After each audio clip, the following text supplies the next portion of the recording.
बिस्मिल्लाहिर्रहमानिर्रहीम, अस्सलाम वालेकुम। मैं हूं ईसा नकवी, मेरे साथ साकिब बशीर साहब मौजूद हैं। इस वीडियो में हम बात करेंगे सबसे हंगामा खेज अदालती हफ्ता, जिसके बारे में बहुत ज़्यादा बात की जा रही थी और हमने भी अपनी मुताद्दिद वीडियोज़ में बताया कि ये वो हफ्ता है जिसमें पाकिस्तान की अदलिया का फ्यूचर कोर्स ऑफ एक्शन जो है वो डिटरमिन हो जाएगा, फैसला हो जाएगा कि मामलात किस तरफ जाने हैं। कुछ बहुत ही अहम डेवलपमेंट्स हुई। जुडिशल कमीशन ऑफ पाकिस्तान का पहला इजलास, उस पर हम बात कर चुके।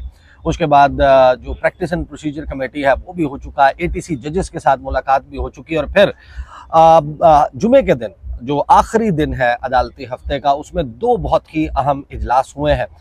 जुडिशल कमीशन ऑफ पाकिस्तान का दूसरा इजलास जो सिंध में आईनी बेंचेस के क़याम के हवाले से था, और फिर जुडिशल कमीशन ऑफ पाकिस्तान का इजलास, I think one of the most important meetings जो होना थी, जिसमें ख़ास तौर पर जो 6 जजेस हैं इस्लामाबाद हाई कोर्ट के, उन्होंने मदाखलत की शिकायत से भरपूर जो ख़त काजी फ़ाइज़ ईसा के दौर में लिखा और फिर उसके नतीजे में उनके खिलाफ रेफरेंसेस की शिकायत की, मीडिया पर उनकी किरदार कुशी की मुहिम वो ज़ोर पकड़ गई। उस मामले के ऊपर कुछ बहुत ही अहम फैसले होना थे।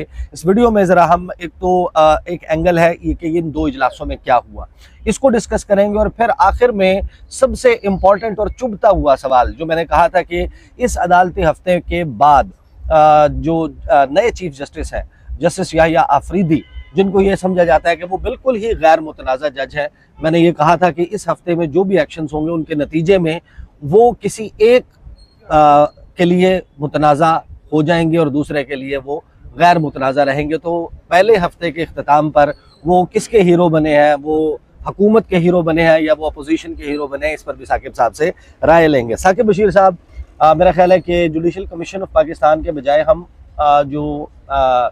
बल्कि जुडिशल कमीशन ऑफ पाकिस्तान से ही स्टार्ट कर लेते हैं।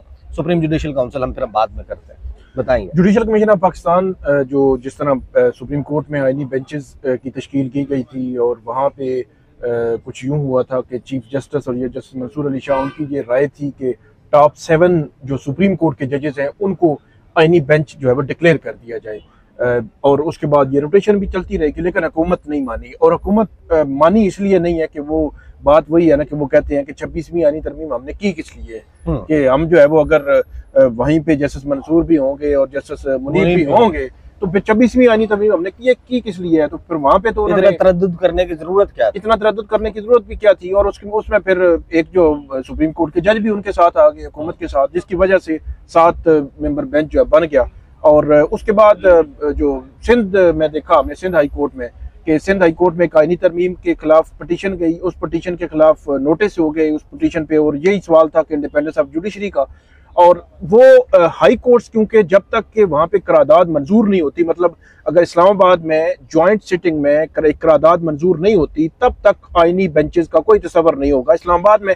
इसी तरह तमाम सूबों में भी जो है वो जब तक करारदादें मंजूर नहीं होती। पीपल्स पार्टी ने सबसे पहले जो है वो कदम उठाया और उन्होंने सिंध असम्बली में करारदाद मंजूर कर ली और आईनी बेंचेस के लिए कहा कि हमें सिंध हाई कोर्ट में आईनी बेंचेस चाहिए। अब मामला ये है कि हुकूमत बज़ाहिर ऐसे लगता है कि वहाँ पे उन्होंने आईनी बेंचेस तो बनाने थे, कुछ जजेस के नाम भी सामने आने थे, लेकिन आज जैसे जमाल खान मंदोखेल चाइना में है वो नहीं आए, और इसके अलावा दूसरे जो जज हैं, दूसरे जो मेंबर है पाकिस्तान बार काउंसिल के, अख्तर हुसैन, वो भी आज नहीं आए। 13 मेंबर टोटल हैं, 13 में से 11 जो मौजूद थे। अब खबर ये आई है कि 11 जजेस में मतलब डिस्कशन हुई, लेकिन कोई कंसेंसस जो है वो डेवलप नहीं हो सका। और उसके बाद ये तय हुआ कि सिंध हाई कोर्ट के 28 जज आईनी बेंच होंगे। मतलब अब जो है वो, अब ये कह सकते हैं सिंपली कि जो जज जैसा केस सुन रहा था, उसके पास आईनी आए या सादा केस आए या जैसा भी आए, वो सुनता रहेगा। उसके लिए अलग से को रोस्टर बनाने, अलग से जो है वो सिंध हाई कोर्ट के चीफ जस्टिस को ये इस तरद्दुद करने की जरूरत नहीं होगी कि आईनी केसेस अलग कर दें और सादा केसेस अलग कर दें या दूसरे नोयत के जो केसेस हैं वो अलग कर दें। तो अब 28 के 28 जज जो है वो सिंध हाई कोर्ट के, तो ये फॉर्मूला सुप्रीम कोर्ट में नहीं अप्लाई हुआ, क्योंकि वही बात वही है ना, वो कहते हैं कि हमने 26वीं आईनी तरमीम फिर अचार डालने के लिए तो नहीं की थी, वो 26वीं आईनी तरमीम कुछ जजों को रोकने के लिए की गई थी, और वो हुकूमत जो है वो अभी तक उसमें कामयाब जो है वो जा रही है। आज की जो 28 वाला मामला है, उसमें जहाँ तक मेरी इतला है वहाँ 10 या 12 जजेस जो है वो पिन पॉइंट हुए थे कि उनको जो है वो शायद आईनी बेंच डिक्लेयर किया जाए, लेकिन उसकी जो अब जो इजलास के अंदर कहाँ पे आके डेडलॉक हुआ है या क्या मामला हुआ है, ये बड़ा इंपॉर्टेंट है कि आखिरकार जो है वो 28 के 28 जजेस को ये करना पड़ा, लेकिन इनको किया 24 नवंबर तक किया गया है। 24 नवंबर तक ये रहेंगे। 25 नवंबर को सिंध हाई कोर्ट के जजेस या सिंध हाई कोर्ट में आईनी बेंचेस के हवाले से दोबारा जुडिशल कमीशन का इजलास होगा। तब तक जस्टिस जमाल खान मंदोखेल भी वापस आ चुके होंगे और पाकिस्तान बार काउंसिल के जो नुमाइंदे हैं अख्तर हुसैन मेंबर, वो भी वापस आ चुके होंगे और दोबारा से फिर इनको देख कर फिर वो जो है वो आगे बढ़ेंगे। अब मामला जो है वो जुडिशल कमीशन, अब जो भी मामला होने हैं आगे भी चलकर वो सारे जुडिशल कमीशन ने ही देखने हैं। अभी भी जुडिशल कमीशन जो है वो सुप्रीम कोर्ट में जो आईनी बेंचेस हैं जो 4-5 रोज पहले बने थे वो भी अभी एक्टिव नहीं हुए। मतलब जस्टिस जमान खान मंदोखेल चाइना में, वो वापस आएंगे, वो प्रॉपर जो है उन्होंने केस मार्क होने हैं, बेंच बनने हैं, उनकी कमेटी बैठनी है, उनकी कमेटी बैठनी है। जस्टिस जमाल है, उसमें जस्टिस मोहम्मद अली मजहर है और जस्टिस अमीनुद्दीन खान तो हैं ही हैं। उन्होंने अपने आप को वोट देकर वो बेंच में आए, तो वो तो मतलब बहुत जरूरी है। सही। उसके बाद जो सबसे ज्यादा नजरें थी वो इस बात पर थी और वाइडली रिपोर्ट भी किया गया कि जस्टिस याया अफरीदी ने चीफ जस्टिस बनते ही उन 6 जजेस से मुलाकात की जिन्होंने खत लिखकर काजी फाइज ईसा साहब के दौर में 25 मार्च को उन्होंने खत लिखा, काजी फाइज ईसा से मुलाकात की और फिर उस खत के मदरजात सामने और उन्होंने बताया कि हमें किस जबर का सामना है, क्या कैमरे लगाने से लेके अगवा, टॉर्चर, प्रेशर, दबाव, हर चीज़ का सामना है। और उन्होंने चिट्ठी लिखी थी, अर्जी की थी सुप्रीम जुडिशल काउंसिल से कि आप हमें बताएं कि ऐसी सूरत हाल में हम क्या करें। और फिर उनके खिलाफ रेफरेंसेस भी आ गए थे। वो तो 70-80 रेफरेंस कुल मिलाकर तमाम हाई कोर्ट्स के, सुप्रीम कोर्ट के वो मौजूद थे। तो आज का जो सुप्रीम जुडिशल काउंसिल का इजलास है वहां से अंदर से क्या खबर सामने है? वहाँ एक तो इलामिया भी जारी हुआ है, कुछ जराए से भी खबरें आई हैं, कुछ ऐसी खबरें हैं जो आना बाकी हैं, वो हम नेक्स्ट वीडियो में बताएंगे। तो जो खबर आई है वो ये है कि उसमें उन्होंने एक तो ये कहा है कि वो सेक्रेटेरिएट को बनाएंगे, जिस तरह जुडिशल कमीशन ऑफ पाकिस्तान का सेक्रेटेरिएट है तो इसका भी सेक्रेटेरिएट अलग से बनाएंगे। वहाँ अलग से कोई एक बाकायदा तौर पर कोई सेक्रेटरी होगा, उसको चीफ जस्टिस जो है वो लाएंगे, ताकि ये। और एक और बात ये है कि अब सुप्रीम जुडिशल काउंसिल का मंथली हर माह जो है वो इसका इजलास हुआ करेगा, ताकि जितनी भी पेंडेंसी है, जितने भी कंप्लेंट्स आती हैं, रेफरेंस आते हैं जजों के खिलाफ, वो सारी जो है वो ख़त्म की जाए, पेंडेंसी ख़त्म की जाए और वो सारा जो रिकॉर्ड है वो एक जगह पे रखा जाएगा। इसमें जो सबसे अहम जो मामला आया वो 6 जजेस का खत, जिसके हवाले से जब ये मीटिंग कॉल हुई थी उसी रोज को, ये मेरे ख्याल में 26 अक्टूबर की बात है, 26 अक्टूबर को ही हमने मतलब ये बताया था नाजरीन को कि 8 नवंबर को जो सुप्रीम जुडिशल काउंसिल का जो इजलास होने जा रहा है उसमें 8 जजेस का, वो 6 जजेस का मामला जो है वो डिस्कस हो सकता है। और वो आज बाकायदा रिकॉर्ड पे इलामिया में आ गया है, मतलब बाकायदा तौर पर बताया गया है कि 6 जजेस ने जो खत लिखा था 25 मार्च को, उसको 8 नवंबर को आज के दिन जो है वो सुप्रीम जुडिशल काउंसिल ने उसको कंसिडर किया, उसको देखा। क्योंकि उस खत में आपको पता है कि उस खत में कोई वो लंबी चौड़ी कहानी उन्होंने लिखी थी, वो सारी बातें उन्होंने बताई थी, लेकिन उनकी जो प्रेयर थी वो ये थी कि आइंदा के लिए कोई मैकेनिज्म बना के दें। तो फिर जो कमीशन के मेंबरान हैं उन्होंने फिर जो आइंदा के लिए मैकेनिज्म बनाने के हवाले से उसमें डिस्कशन हुई। इसमें एक और हम बता दें देखने वालों को, चीफ जस्टिस से Yahya Afridi, justice Mansoor Ali Shah, justice Munib Akhtar, chief justice Aamir Farooq और justice Hashim Kakar Balochistan high court के, मतलब 2 सीनियर 3 जज जो चीफ जस्टिस होते हैं हाई कोर्ट्स के और 3 जो है वो सुप्रीम कोर्ट के जजेस थे। तो ये 5 मेंबरान थे। तो उन्होंने फिर इस पर डिस्कशन की कि इसको क्या मैकेनिज्म हो सकता है, कुछ ज़ाब्ता अखलाक क्या हो सकता है कि आइंदा से कोई रोकने के हवाले से कि इसको कैसे जो है वो रोका जाए। और उसमें फिर उन्होंने ये भी कहा तो एक का अपना कंडक्ट इन क्वेश्चन था ना, जस्टिस आमिर फारूक जिनके इल्म में ये लाए थे, और उसमें इस्तदा जो प्रेयर है जो रिक्वेस्ट की गई थी सुप्रीम जुडिशल काउंसिल से कि हमें ये भी बताएं कि जब किसी फेलो जज के इल्म में ये आता है कि हम इस सूरत हाल से गुजर रहे हैं तो उसने क्या करना है। तो जाहिर है कि आमिर फारूक साहब ने तो उनको सेटिस्फाई कर दिया था कि मुझे गारंटियां मिल गई हैं सिक्योरिटी इदारों से, आइंदा आपको कोई नहीं छेड़ेगा। और फिर उन्हीं जजेस ने बताया कि उसके बाद भी छेड़छाड़ का सिलसिला जो है वो जारी रहा। यहाँ पर भी क्या उसी तरीके से कह दिया कि आइंदा मुदाखलत नहीं होगी या कोई कंक्रीट स्टेप? और फिर इस खत के लिखने के बाद से जो इन जजेस के खिलाफ रेफरेंसेस आए हैं उस पर क्या डायरेक्शन आई है? अच्छा, इसमें एक तो अभी फाइनलाइज नहीं हुआ कि जो कोड ऑफ कंडक्ट होगा क्या, कि जजेस को अगर मुदाखलत का सामना होता है या जिस तरह 6 जजेस को जिस किस्म की सिचुएशन का सामना हुआ तो उन्होंने आइंदा से उसको कैसे हैंडल करना है, इसके हवाले से अभी उन्होंने कहा है कि इस पे हम मजीद इस पे बहस होगी।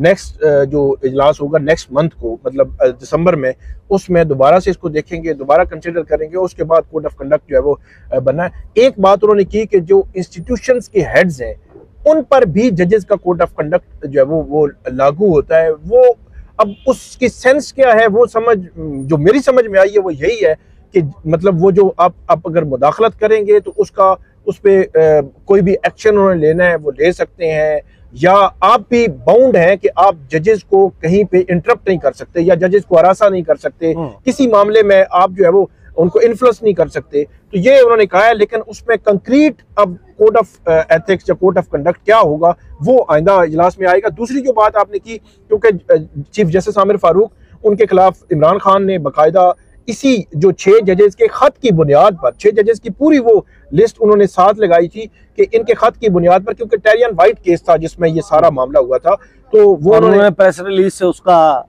जो है वो फैसला जी मुअत्तल कर दिया, फैसला जो है वो मुअत्तल कर दिया था। वो एक अलग पूरी कहानी है। लेकिन इमरान खान ने पीटीआई की जानिब से चीफ जस्टिस आमिर फारूक के खिलाफ कंप्लेंट फाइल हुई थी। फिर जस्टिस मोहसिन अख्तर कियानी के खिलाफ तो होनी ही थी, वो कहते थे कि ये जो लीड कर रहे हैं, उनके खिलाफ भी कोई इसी किस्म की हुई कि हाउसिंग सोसाइटी और पता नहीं क्या क्या। और उसके बाद जस्टिस बाबर सत्तार पर हुई, उन पर भी इसी तरह को कोई इल्जाम लगा दिया गया। फिर इसी तरह जस्टिस अरबाब मोहम्मद ताहिर पर हुई। फिर जस्टिस बाबर जो जस्टिस तारिक महमूद जहांगीरी है उन पर जो डिग्री वाले मामले में भी हो गई। तो वो खबर ये है कि अब जो इलामिया है उसमें तो वो कह रहे हैं कि 8-10 जो फ्रिवलेस कंप्लेंट्स जो है उनको करार दिया गया है, उनको निपटा दिया गया है। और प्लस ये कहा गया है कि जो फ्रिवलेस जो कंप्लेनेंट्स थे इनमें इनको कंसिडर करेंगे कि इन्होंने यू किया और उनके खिलाफ कार्रवाई की सिफारिश जो है वो होगी। अब ये एक तो कार्रवाई की सिफारिश होगी, वो तो चले हम अलग बहस करते हैं। अब किस किस की हुई है, अब अभी तक लिस्ट सामने जो है वो नहीं आई। कौन सा रेफरेंस फाड़ कर कूड़ेदान में फेंक दिया गया है, अभी तक लिस्ट सामने आई, लिस्ट सामने नहीं आई। हम भी कोशिश कर रहे हैं, क्योंकि सुप्रीम जुडिशल काउंसिल का जो इजलास है नाज़रीन, सबसे जो सोर्सेज होते हैं हमारे, हम पहुंचने की कोशिश करते हैं कि फाइल जो है वो कहाँ से जो है वो निकली, फिर किस ऑफिस में गई, फिर उससे किस ऑफिस में गई, तो उसके बाद मीटिंग में कौन था, तो मीटिंग में वापसी से कौन निकला। तो कहीं ना कहीं साफी का सोर्स जो है वो होता ही है, दरमियान में खड़ा होता है, वो पता चल जाता है। तो इसमें मसला ये होता है सुप्रीम जुडिशल काउंसिल के इजलास में कि 5 जज थे, 5 जज ही बैठ के सारा कुछ कर रहे थे। उसमें भी 1 2 3 3 तो चीफ जस्टिस थे और 2 सुप्रीम कोर्ट के सीनियर जज। तो 5 जजों ने ये मीटिंग की। तो उस मीटिंग में अब मुतजाद इतलात हैं, कुछ जो है वो मतलब ये आ रही है कि जैसे जहांगीरी जो है उनके खिलाफ कंप्लेंट जो है वो क्लोज कर दी गई है, बाज की है कि नहीं है, मतलब ये फेक न्यूज़ है। लेकिन अभी कंफर्मेशन जो है वो इसकी रहती है। अब दूसरा मरला है कि जस्टिस कियानी है, जस्टिस बाबर सत्तार हैं, जस्टिस अरबाब हैं, चीफ जस्टिस आमिर फारूक हैं, इनमें से एग्जैक्टली किस किस के जो है वो कंप्लेंट्स इनके खिलाफ जो है वो उसको डिस्पोज ऑफ कर दिया गया है। मेरा ये ख्याल है कि हम बजाय इसके कि उसके रूमर्स पे जाएं, ये ऑथेंटिक चीज आएगी तो फिर जो है वो पता चलेगा कि ये मामला जो है वो आउटलुक क्या है। चीफ जस्टिस याहिया अफरीदी 26 अक्टूबर को हल्फ उठाते हैं। हल्फ उठाने के बाद जब तक वो खत सामने नहीं आता प्रैक्टिस एंड प्रोसीजर कमेटी का, जिसमें जस्टिस मंसूर अली शाह और मुनीब अख्तर साहब ने मुनीब अख्तर साहब के चैम्बर में समाअत करके प्रैक्टिस एंड प्रोसीजर कमेटी की बाय मेजॉरिटी डिसाइड किया, रजिस्ट्रार को कहा कि 4 नवंबर को फुल कोर्ट 26 आईनी तरमीम के लिए लगा दें। वो जब तक इंफॉर्मेशन सामने नहीं आई थी उस वक्त तक अपोजिशन के लिए जस्टिस याहिया अफरीदी एक हीरो बन चुके थे और हुकूमत की सफ़ों में हलचल नजर आती थी, परेशानी थी, पसीना पहुंचते थे, एक कॉर्नर दूसरा कॉर्नर, और लग रहा था कि जैसे इस हुकूमत का धड़न तख्ता हो जाएगा, कुछ ही वक्त लगेगा। लेकिन जैसे ही वो इतला सामने आई तो फिर वाइस वर्सा हो गया मामला। हुकूमत का कॉन्फिडेंस उरूज के ऊपर नजर आया।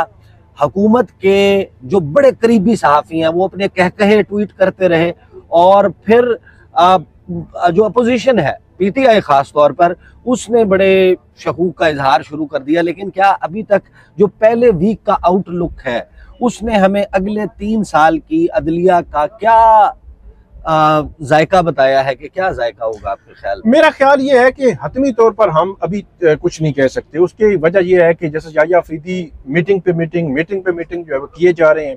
दूसरी तरफ हम तस्वीर में देखते हैं कि जिस मीटिंग में justice Mansoor Ali Shah right side पे और justice Munib Akhtar left side पे बैठे हुए हैं, तो वो बड़े सुकून से बैठे हुए हैं, बड़े वो उनके साथ इंगेज हैं और मामलात चल रहे हैं। इसी तरह हम यही खबरें आती हैं कि वो टी रूम में भी बेहतरीन उनकी आपस में गपशप चल रही होती है।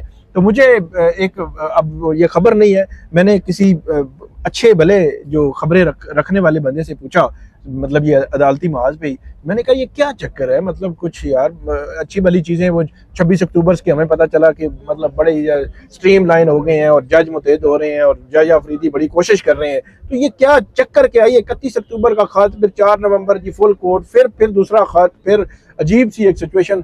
तो उस बंदे ने मुझे कहा, उसने कहा कि ये भी तो हो सकता है ना कि आप जो है वो हम आमने सामने ही बैठे हुए हो, तो आपने कहा कि यार मतलब आप कुछ चीजें रिकॉर्ड पे तो ले आए ना, बाकी चीजें तो बाद की हैं, मतलब आप कानूनी तौर पर तो उन्होंने कहा कि या अफरीदी जो है वो नहीं कर सकते थे ना, मतलब फुल कोर्ट नहीं बुला सकते थे। जब लॉ ऑफ लैंड मौजूद है तो फुल कोर्ट आनी उधर से ही है, लेकिन कम से कम चीजें को रिकॉर्ड पे तो आ जाए ना। तो फिर 31 अक्टूबर का खत भी आता है, फिर मीटिंग भी हो जाती है, 4 अक्टूबर के लिए वो भी हो जाता है। तो ये एक बहरहाल जो कहने वाले जो है वो कह रहे थे तो कि ये भी एक पॉसिबिलिटी है। अब हतमी तौर पर हम नहीं कहते कि ये पॉसिबिलिटी, लेकिन जो आपने जक्की सवाल पूछा कि उससे जो रुख है क्या क्या मुतय्यन हम कर सकते हैं नहीं कर सकते, उसकी वजह ये है एक बड़ा चैलेंज वो अभी तक बाकी है, वो हम जब नेक्स्ट वीडियो में बात करेंगे, क्योंकि अब मेरा ख्याल है कि जिसको हम कह रहे थे कि ये सबसे हंगामा खेज अदालती हफ्ता है, जो यकीनन साबित भी हुआ कि बड़ा ही हंगामा खेज अदालती हफ्ता था, लेकिन जो उसका अपकमिंग फॉलोइंग हफ्ता है ना, उसमें कुछ ऐसा हो गया है। जुमे के दिन आखिरी घंटों में एक ऐसी डेवलपमेंट हो गई है जिससे मेरा ख्याल है कि अब जो next practice and procedure committee का इजलास है उसमें इस मामले पर शुतुरमुर्ग की तरह रेत में सर नहीं दबाया जा सकेगा, पीरियड। इसको अब हल होना है, तय होना है, किसी एक किनारे लगना है। वो किनारा कौन सा होगा 26वीं आईनी तरमीम का, उस पर इंशाल्लाह हम अगली वीडियो में बात करेंगे। अब तक के लिए इतना ही, इजाजत दीजिए, अल्लाह हाफिज।